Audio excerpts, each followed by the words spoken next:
Muling nagtanim ng libo-libong landmines ang North Korea sa mga border nito. Batay sa inilabas na ulat ng South Korea, maraming mga sundalo ng North ang naglagay sa mga landmines sa border sa kabila ng napakainit na panahon. Nagtayo rin umano ang North ng mas maraming mga bakod sa frontline ng demilitarized zone sa pagitan nila ng Seoul.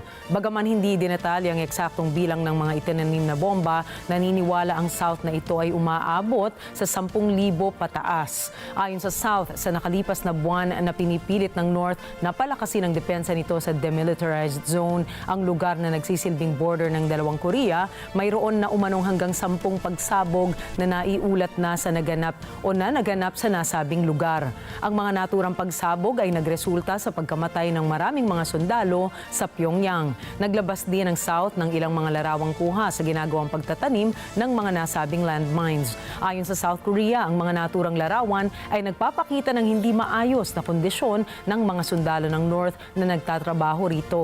Kabilang umano sa mga kailangang danasin ng mga sundalo ay ang tuloy-tuloy na pagtatrabaho ng walang karelyebo. Ang mga sundalo ng Pyongyang ay napipilitan umanong magtrabaho ng halos 12 hanggang 13 oras kada araw. Maaalalang sa mga nakalipas na buwan ay ilang mga sundalo na ng North ang nag-aabandona sa kanilang mga kampo at tumatakas papuntang Seoul.